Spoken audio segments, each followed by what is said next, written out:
Pregunta de rigor. ¿Dios es bueno? Todo el tiempo. Todo el tiempo. Dios es bueno. Amén. Vamos a comenzar declarando. En sus Biblias, vamos a declarar. Esta es mi Biblia. Esta es mi Biblia. Es la palabra de Dios para mi vida. Es la palabra de Dios para mi vida. Es Dios hablándome a mí. Es Dios hablándome a mí. Yo soy todo lo que Él dice que soy.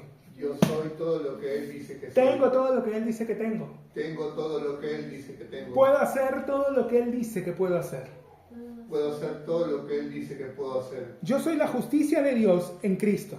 Yo soy la justicia de Dios en Cristo. Soy la luz de este mundo. Soy la luz de este mundo. La sal de la tierra. La sal de la tierra. Real sacerdocio. Real sacerdocio. Nación santa. Nación santa. Pueblo adquirido por Dios. Pueblo adquirido por Dios. Para anunciar las virtudes virtudes de aquel que me llamó. De aquel que me llamó. De las tinieblas. De las tinieblas. A su luz admirable. A su luz admirable. Soy un hijo de Dios. Soy un hijo de Dios. Soy la respuesta de Dios. Soy la respuesta de Dios. A la oración de mucha gente. A la oración de mucha gente. La creación entera. La creación entera. Gime. Gime. Esperando mi manifestación gloriosa. Esperando mi manifestación gloriosa. En mi boca está el poder de la vida y de la muerte. En mi boca está el poder de la vida y de la muerte. Me hablaré palabras de vida. Me hablaré palabras de vida. Y no de muerte. Y no de muerte. De riqueza. De riqueza. Y no de pobreza. Y no de pobreza. De salud. De salud. Y no de enfermedad. Y no de enfermedad. Porque hay milagros en mi boca. Porque hay milagros en mi boca. Tengo miles de ángeles. Tengo miles de ángeles. A mi disposición. A mi disposición. Esperando mis órdenes. Esperando mis órdenes. Para actuar. Para actuar. He sido sellado. He sido sellado. Con el Espíritu Santo. Con el Espíritu de Santo. La promesa. De la promesa. El que levantó de los muertos a Jesús. El que levantó de los muertos a Jesús. Mora en mí. Mora en mí. Y me perfecciona cada día. Y me perfecciona cada Hoy voy día. a recibir en mi corazón. Hoy voy a recibir en mi corazón. La preciosa. Siempre viva. Fructífera. Y poderosa semilla. Y poderosa semilla. De la palabra de Dios. De la palabra de Dios. Mi mente está alerta. Mi mente está alerta. Mi corazón está dispuesto. Mi corazón está dispuesto. Nunca más seré el mismo. Nunca más seré el mismo. Nunca. Nunca. Nunca. Nunca. Nunca más. Nunca más seré el mismo. seré el mismo. Amén. Como señalamos, hoy vamos a celebrar la Santa Cena y quería que repasáramos un poco esto para estemos un poco al tanto. Cuando yo era niño, congregaba en una iglesia pentecostal y en esta, como en otras iglesias que visité en su momento, observaba que a veces cuando se celebraba la Santa Cena habían personas que se abstenían de tomarla. Y casi siempre había un momento en el que el pastor o quien estaba dirigiendo leía este texto que vamos a ver a continuación y pues después de un momento de reflexión, cuando empezaban a repartir, habían personas que no tomaban. El texto que leían era esto, ¿no? Primera de Corintios capítulo 11, versículo 27. De manera que cualquiera que comiere este pan o bebiere esta copa del Señor indignamente será culpado del cuerpo y de la sangre del Señor. Por tanto, pruébese cada uno a sí mismo y coma así del pan y beba de la copa. Porque el que come y bebe indignamente, sin discernir el cuerpo del Señor, juicio come y bebe para sí. Por lo cual hay muchos enfermos y debilitados entre vosotros y muchos duermen. Si pues nos examinásemos a nosotros mismos, no seríamos juzgados, mas siendo juzgados, somos castigados por el Señor para que no seamos condenados con el mundo. Así que, hermanos míos, cuando os reunís a comer, no, hasta ahí nomás leían, esta parte no la leían, porque por esta parte ya podrías ir sacando de qué se trata. Hasta ahí la leían. Y entonces luego decían, así que hermanos, pruébense en estos momentos cada uno. Y todos se agachaban la cabeza y todos estaban ahí, había gente que no tomaba y no, entonces me preguntaba, y ya después, gracias a Dios, tuve la respuesta, ¿qué era tomar indignamente? O sea, ¿se está refiriendo a pecado? ¿Se referirá a pecado? O sea, que aquellos que estén en pecado no coman de la mesa porque están contaminados. ¿Será eso? Poco difícil, ¿no? Porque entonces la pregunta sería, bueno, ¿y quién acá es el virtuoso que no ha pecado? Porque todos pecamos. Ojo, no estoy diciendo que somos pecadores. Es una cosa muy diferente decir que todos pecamos a decir que somos pecadores. No lo somos. Según Dios, por lo menos, no lo somos. Éramos, sí. pero ahora no lo somos. Pero la palabra dice que si alguno dice que no ha pecado, es que tú peques no significa que eres pecador. Ese es un concepto que se repite y lo he escuchado muchas veces desde el púlpito y es un concepto recontra satánico. Tú no eres lo que haces. Tú eres lo que haces, no según Dios. No según Dios. La cosa no te define por lo que haces. Te define lo que Él ha hecho. Ahora, por ejemplo, pero hermano, no entiendo. Yo salgo a jugar con mis compañeros de colegio una vez a la semana. Salimos a jugar fútbol. No por eso soy futbolista. ¿Se entiende? Que yo salga a jugar fútbol una vez a la semana no me convierte en futbolista. Aunque bueno, en esta época de redes sociales hay algunos que dicen que son modelos de Instagram y no sé qué tanta cosa, ¿no? Pero la verdad es que no. El hacer algo esporádicamente no te convierte en ello. No es lo mismo hacer algo que practicar algo. Por eso es importante cuando uno lee la palabra fijarse bien de qué está hablando. Entonces, ¿de qué se trataba esto de tomar la cena del Señor indignamente? ¿Cómo así alguien lo podía? ¿Cómo así alguien se hacía indigno? ¿Era por el pecado en general o era por algún tipo de pecado en particular? Una acción muy específica. Yendo un poco más atrás, vamos a ese mismo capítulo 11, pero un poco más atrás. Por eso es que recuerdo siempre esto que decía el pastor César Campos, ¿no? Hay gente que toma un texto, lo saca de contexto y lo vuelve un pretexto. Es bueno siempre cualquier cosa así, no tan clara que veamos en la palabra, pues tratar de ver todo el contexto alrededor, retroceder unos versículos, un capítulo atrás si quieren, sobre todo en el caso de las epístolas, porque en el caso de las epístolas son cartas. Entonces, aunque se pueden sacar temas y enseñanzas específicas, en realidad hay toda una secuencia. Una cosa tiene que ver con la otra.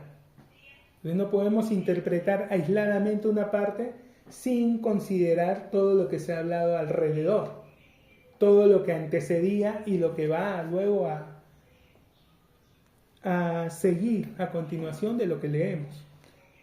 Retrocediendo unos cuantos versículos, 10 nada más, encontramos aquí en el versículo 17, que dice: pero al anunciaros esto que sigue, no os alabo, porque no os congregáis para lo mejor, sino para lo peor. Ahora, siempre que empieza con un pero y bien, entonces es un conector directo con lo que se estaba hablando anterior.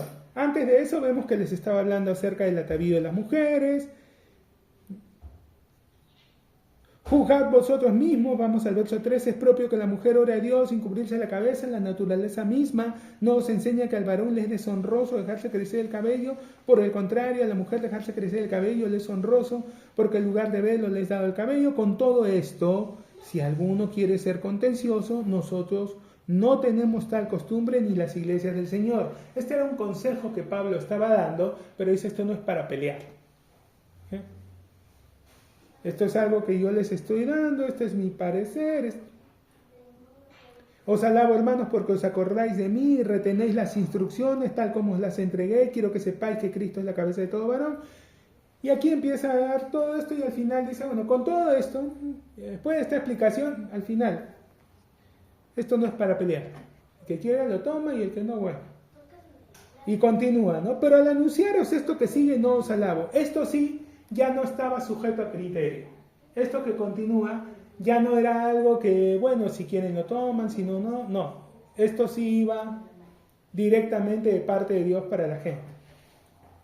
Porque no os congregáis para lo mejor, sino para lo peor. Hay que recordar algo. Hoy en día la Santa Cena en las diferentes iglesias se practica de manera... Por ahí en algunas congregaciones lo realizan una vez al mes, en otras lo realizan cada 2 meses, algunas 2 veces, 3 veces al año, según la costumbre de cada congregación.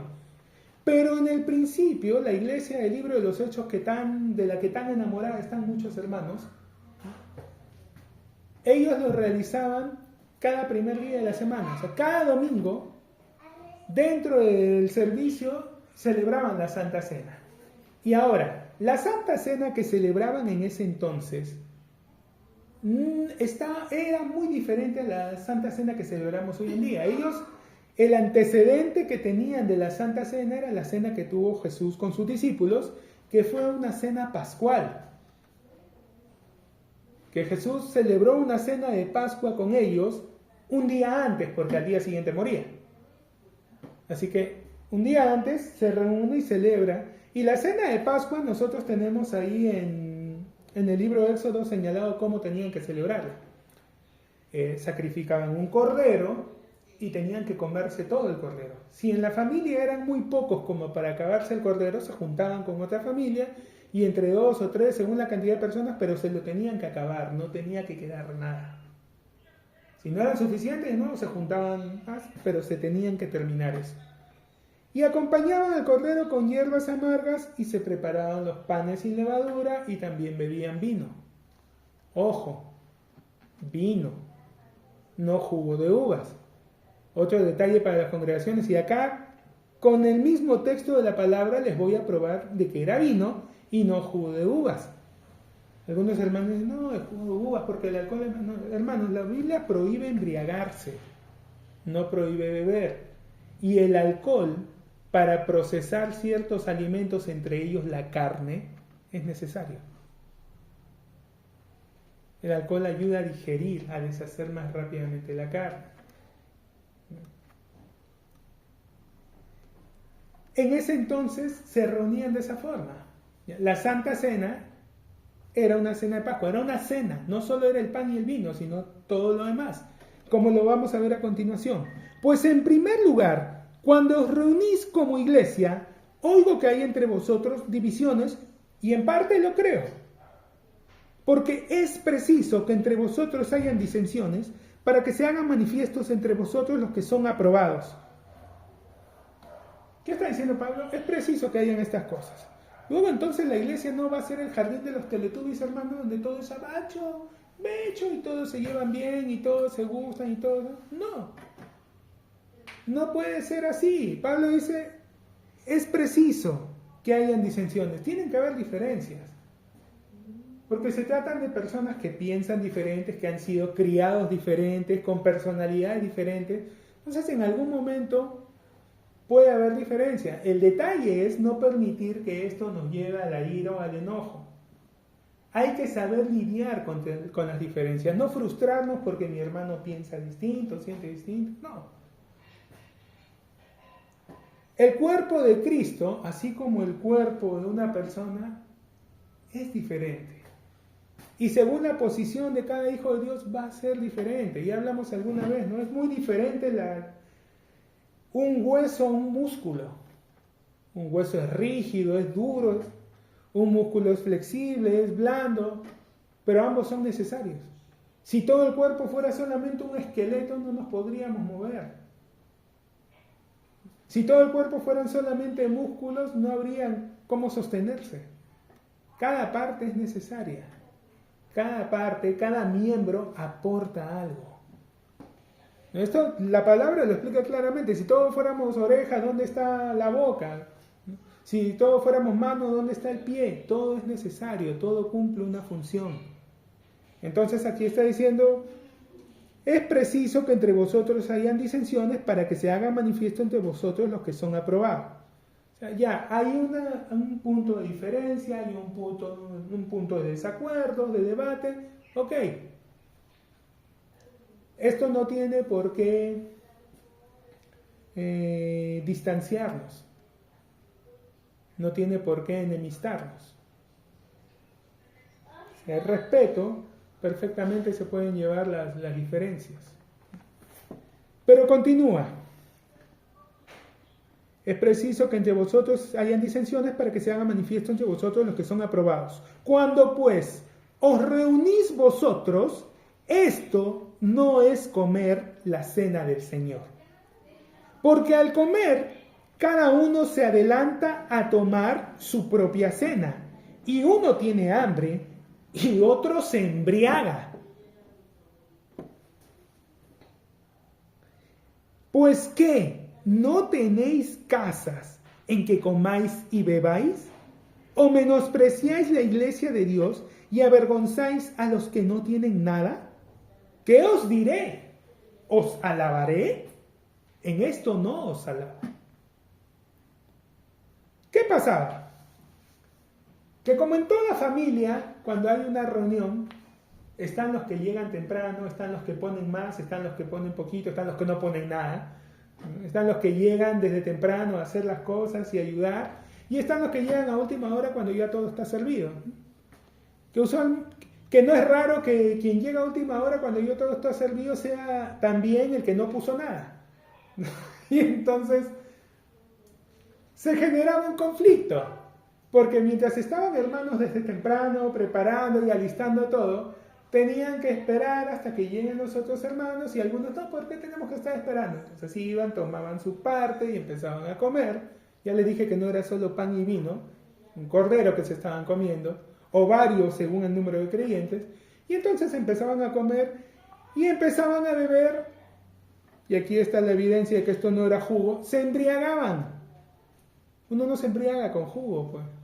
Te empachas, ¿no? Te empalagas, pero embriagarse, para que te embriagues, hay alcohol. Se embriagaban porque ya empezaban a beber y bebían de más. Y cuando estaban todos finalmente reunidos, ¿no? Algunos ya habían comido de más, otros no alcanzaban a probar nada, y por eso les dicen, ¿no? Avergonzáis a los que no tienen. Y aquí sigue lo que siempre leemos, ¿no? ¿Qué os diré? ¿Os alabaré? En esto no os alabo, porque yo recibí del Señor lo que también os he enseñado, que el Señor Jesús, la noche que fue entregado, tomó pan. Y Pablo les empieza a decir, entonces, ¿cuál era la razón de hacer esto? Esto no era una comida más, esto no era una tragadera más, no era una parrillada en la iglesia, no era cualquier cosa. Este era un momento solemne. Esto era un recordatorio de la obra que Jesús había hecho, del pacto que había hecho con nosotros. Era algo que tenía que hacerse con agrado, pero con respeto.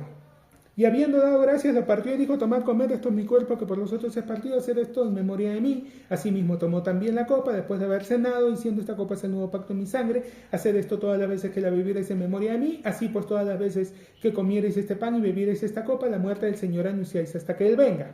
Ahora, miren que lo que hacían no era poco.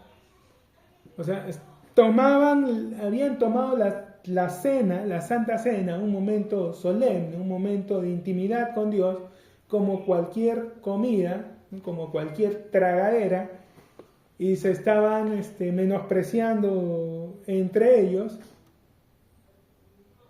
Pero aún con todo eso, en ningún momento siquiera se sugiere que no lo hagan, que no participen. Ojo. De manera que cualquiera que comiere este pan o bebiere esta copa del Señor, y ahí les está diciendo, ¿no?, que al final de cuentas lo importante en todo esto era el momento del partir el pan y de beber el vino, porque fueron los momentos en los que Jesús tomó la palabra y habló de su sacrificio.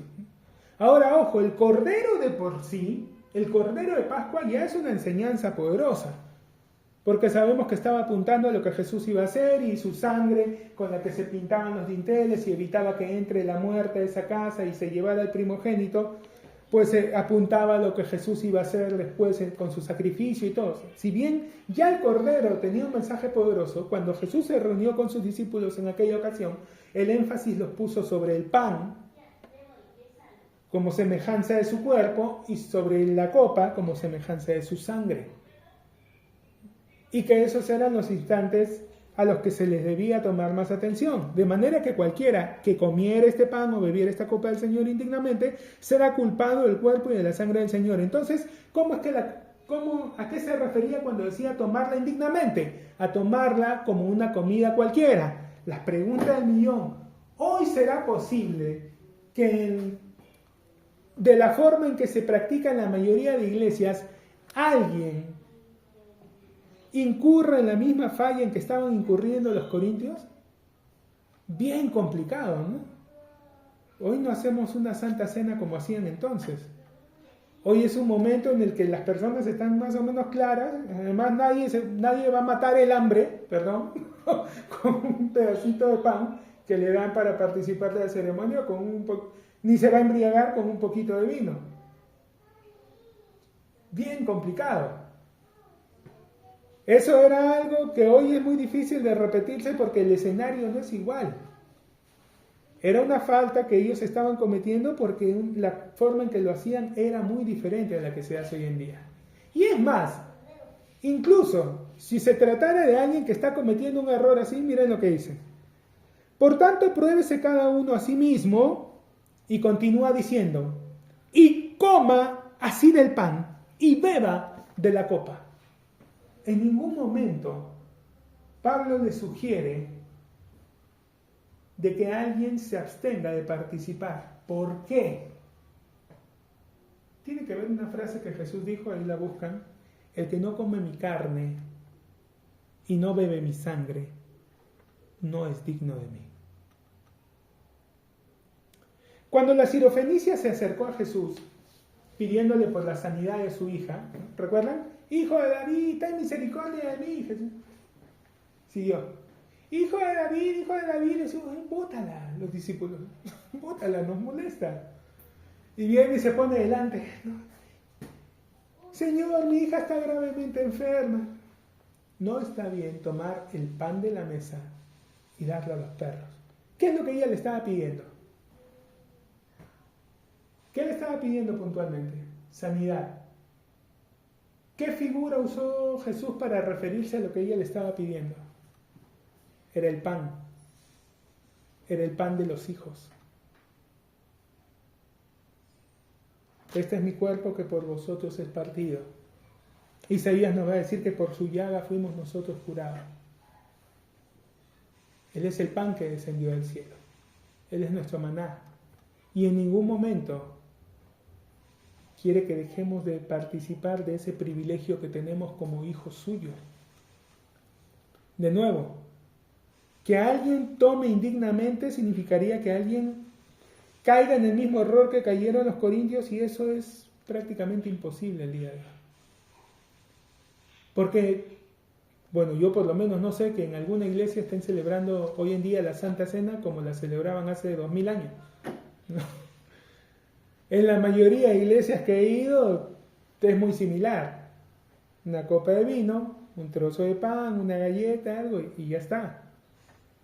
Entonces, caer en esa falta, en esa indignidad en la que habían caído los corintios, hoy es imposible.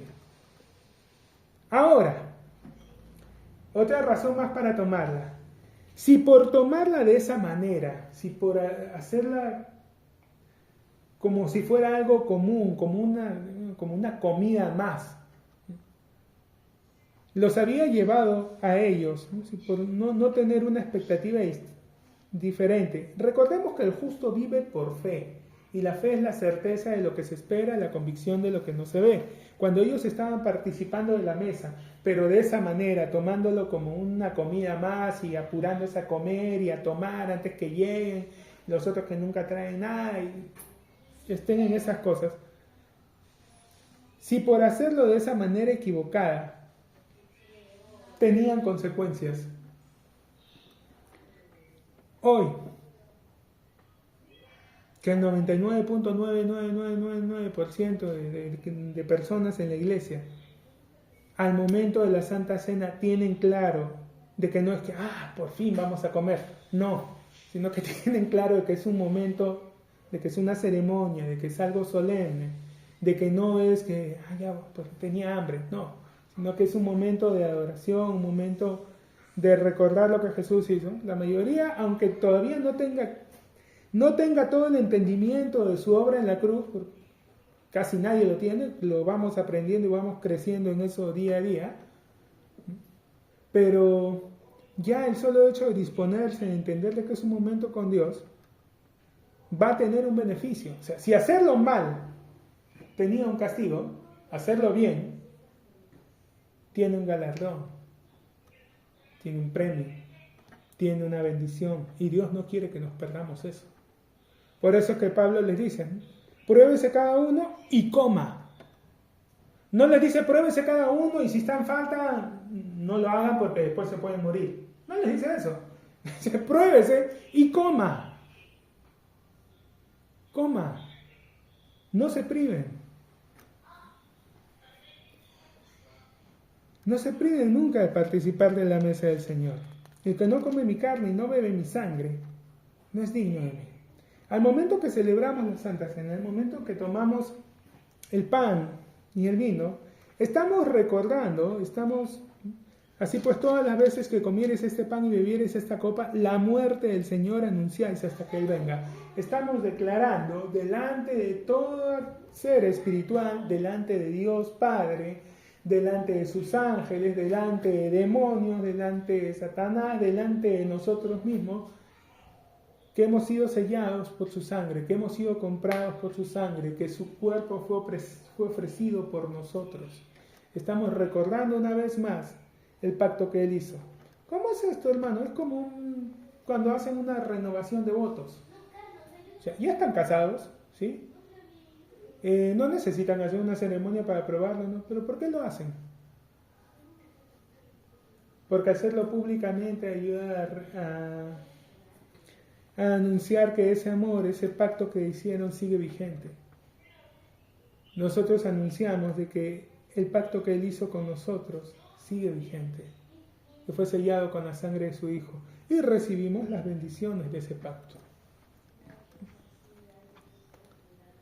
Muchas personas e iglesias donde lo usan bastante en el tema de sanidad, ya en algún momento lo veremos más profundamente, pero por ahora quería que viéramos este detalle.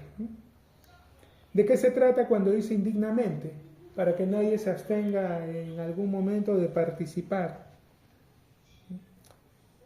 Esto de tomar la cena del Señor indignamente, de nuevo, es súper complicado, es prácticamente imposible que el día de hoy lo cometa algún cristiano. Es tan difícil y tan complicado como la blasfemia contra el Espíritu Santo de la que habló Jesús. También es muy complicado que alguna persona hoy cometa ese pecado. Así que esas personas que andan un poco asustadas a veces en la iglesia, ¿habré cometido el pecado imperdonable? Hermano, si te lo estás preguntando, no lo has cometido. Y además de ese pecado del que habló Jesús, es bien complicado que lo cometas. Tendría que ser el mismo escenario. Tendrían que ser no personas que apenas conocen la Escritura, tenían que ser personas que desde niños han sido instruidos, que han leído, que tienen un conocimiento, que prácticamente tienen memorizadas muchas partes de la Escritura. Y a quien tendrían que estar criticando tendría que ser una persona perfecta, como lo era Jesús. Porque, ojo, el tema aquí es que ellos estaban acusando de echar fuera a los demonios por Belial, no a cualquiera de nosotros, a quien perfectamente podrían, en base a un error, tener una duda legítima, ¿no? No, pero ¿cómo esta persona se le dio si este así, así, así? No, imposible. Pero hermano, los fariseos, ellos de verdad no sabían que Jesús, porque la palabra dice que sus ojos estaban cegados. Miren, especulen todo lo que quieran. Si no existiera Mateo 22, esas se las doy, ¿eh? Pero como está Mateo 22, no es así, pues. Como está Mateo 22, en la parábola de los labradores malvados, entonces no hay lugar para esa, perdón, está en Mateo 21, Mateo 21, 33. ¿Se acuerdan de esa parábola, no? Hubo un hombre que plantó una viña, contrató unos labradores para que la mantengan, en el tiempo de la cosecha mandó unos criados para que recoja su parte, pero ellos lo mandaron con la mano vacía. Mandó otro igual, mandó otro, lo golpearon, finalmente manda al hijo. Mi hijo es, lo van a respetar.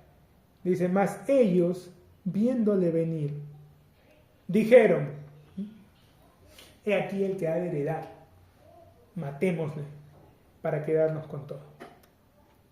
Y dice, ¿qué hará pues el padre con estos hombres? Y todos los va a matar. Nunca oísteis, ¿no? A los malos destruirá sin misericordia y arrendará su viña. ¿Nunca leísteis en las escrituras la piedra que desecharon los edificadores ha venido a ser cabeza del ángulo? Ahora, ellos entendieron y oyendo sus parábolas los principales sacerdotes y los fariseos entendieron que hablaba de ellos. ¿Por qué sabían que hablaba de ellos? Porque eso es lo que había en el corazón de ellos. Cuando Nicodemo se le acerca, la palabra resalta, un principal entre los judíos. Se le acerca de noche y le dice, maestro, sabemos, no dice maestro, sé que has venido de Dios, le dice, maestro, sabemos que has venido de Dios, porque ninguno hace las obras que tú haces si no está Dios con él. ¿Quiénes sabían? ¿Quiénes eran ese plural? Los principales. Ellos sabían quién era él. Los judíos siempre han observado bastante la genealogía. Y en un momento que discutían con Jesús, se la soltaron. Ellos sabían muy bien a quién tenían adelante. Ellos sabían muy bien que el día cuando tenía 8 días y lo llevaron a circuncidar al templo, fue Simeón y empezó a declarar, ahora Señor, recibe a tu siervo en paz, pues han visto a mis ojos tu salvación. Sabían que eso había pasado. No crean ustedes que, no, pero ¿qué se iban a acordar? Hermanos, si ya habían pasado como 30 años, ¿qué iban ellos a acordarse que un niño? ¿Creen que no tomaron nota de ese niño el día que Simeón dijo eso? Que a los 12 años ese mismo niño les estaba dando cátedra ahí en el templo. Y que luego cuando se apareció, que no se preguntaron, ¿quién es este? ¿De quién es hijo? A ver, averigua bien. Y no empezaron a resaltar, miren, lo sabían. Cuando Jesús les dijo que eran hijos del diablo, lo primero que le respondió, nosotros no somos hijos de fornicación. ¿Qué le estaban diciendo? Oye, ¿tú con qué cara hablas, 7 mesino? ¿Qué vienes aquí a decirnos que somos hijos de Dios? ¿Crees que no sabemos que tu mamá? Ay, sí. No, fue el Espíritu Santo, sí, bastante el Espíritu Santo. Sabían quién tenían adelante. Y veían las cosas que hacían. Cuando Juan el Bautista manda a preguntar, ¿eres tú o tenemos que esperar a otro? Yo escuchaba incluso a pastores decir que Juan en esos momentos su fe debido a la presión que tenía falló. Lo que pasa no es que Juan no creía, pero tengan en cuenta que en la Tanakh, en el Antiguo Testamento, habían profecías que hablaban del Mesías, algunas como un Mesías que iba a sufrir y otras como un Mesías que iba a reinar. Hoy para nosotros es claro, es evidente, es fácil de entender. Claro, es que iba a ser en su primera venida, él venía a sufrir, y en su segunda venida viene a reinar. Bueno, pero a las personas que estaban en su primera venida no les pasaba por la cabeza eso. No se les ocurría que iba a ser la misma persona en 2 etapas distintas.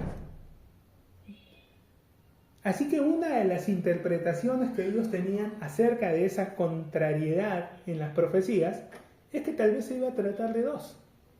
Es más, en la época en que Jesús estuvo aquí, la interpretación más popular era esa, que puede que fueran 2. Recordemos que en la expiación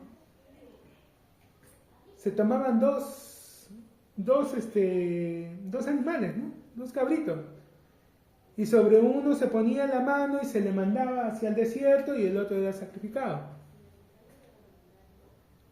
Entonces, en ese momento, Juan, que ya estaba por irse y no sabía bien cómo iba a ser la cosa, le manda a preguntar, ¿no? O sea, ¿es él o esperamos a otro? Ahora, Juan sabía que él era el Cordero de Dios.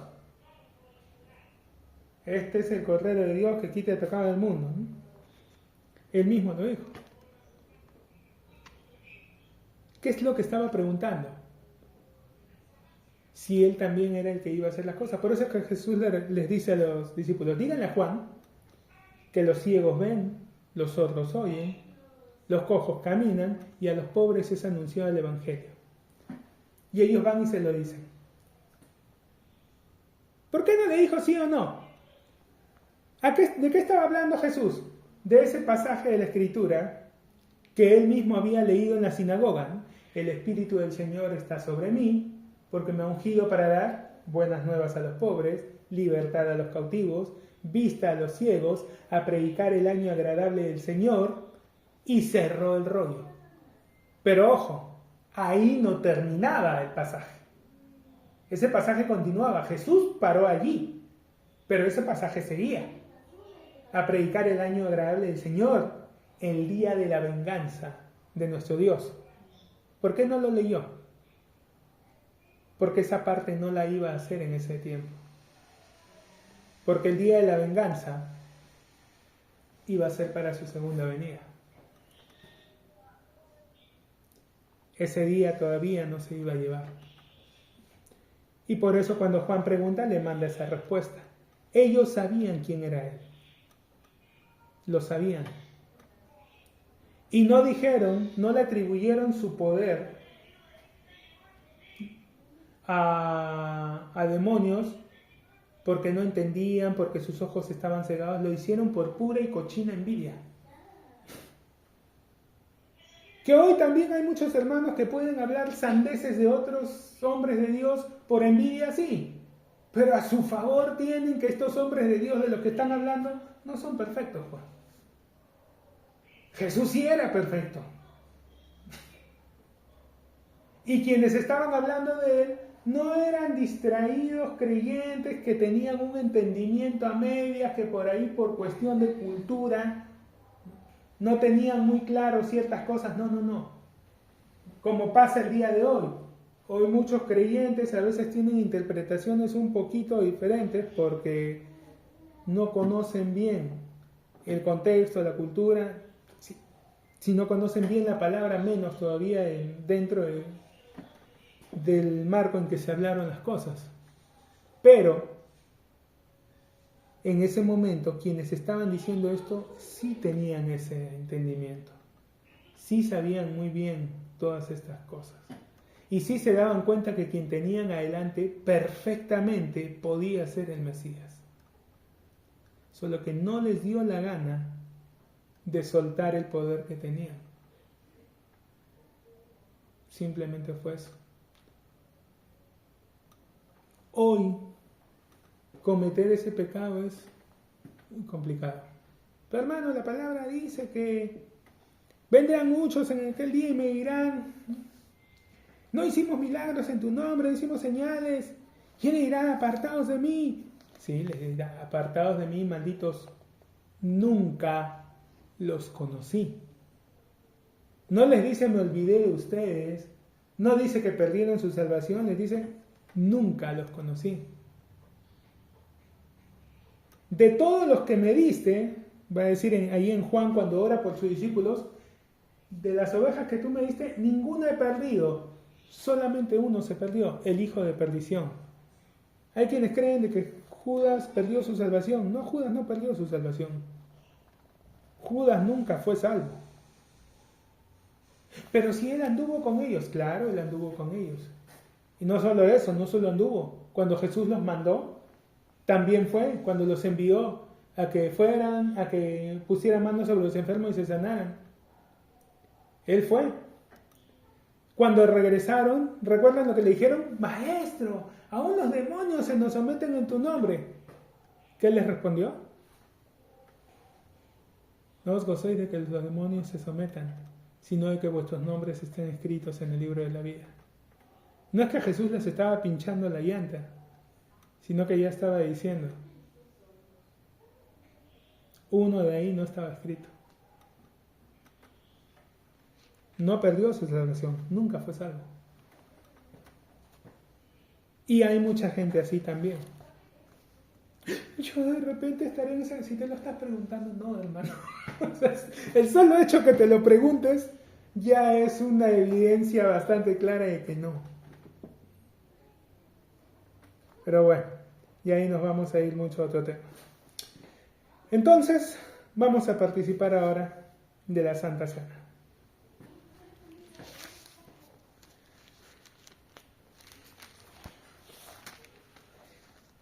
Primera de Corintios, capítulo 11, versículo 23. Porque yo recibí del Señor lo que también os he enseñado, que el Señor Jesús, la noche que fue entregado, tomó pan, y habiendo dado gracias, lo partió y dijo: tomad, comed, esto es mi cuerpo que por vosotros es partido, haced esto en memoria de mí. Te damos gracias, Padre Celestial. Gracias porque tú enviaste el pan del cielo, el verdadero maná. Gracias porque todas nuestras necesidades son suplidas en ti, conforme a tus riquezas en gloria. Gracias, Señor Jesús, por entregar tu cuerpo, por dejar que lo partieran para sanarnos, para prosperarnos, para fortalecernos. Hoy estamos vivos porque tú vives. Hoy podemos disfrutar de una relación con nuestro Padre Celestial, porque tú hiciste el camino para nosotros. Gracias, en el nombre de Jesús.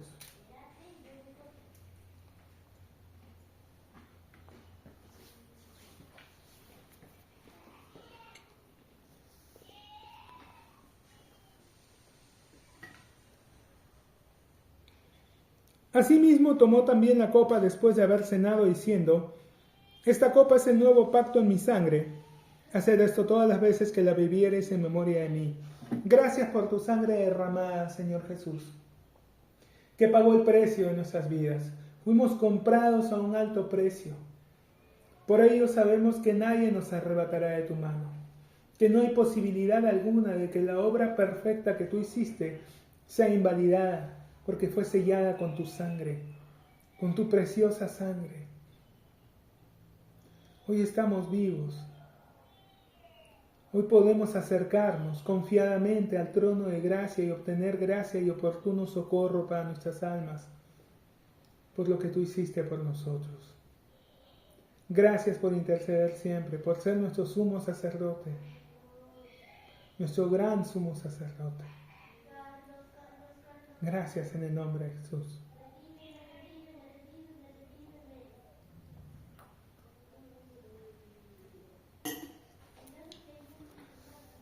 Así pues, todas las veces que comiereis este pan y bebiereis esta copa, la muerte del Señor anunciáis hasta que Él venga. Gracias, Señor. Vamos a continuar orando. Nos vemos en otra ocasión. Bendiciones.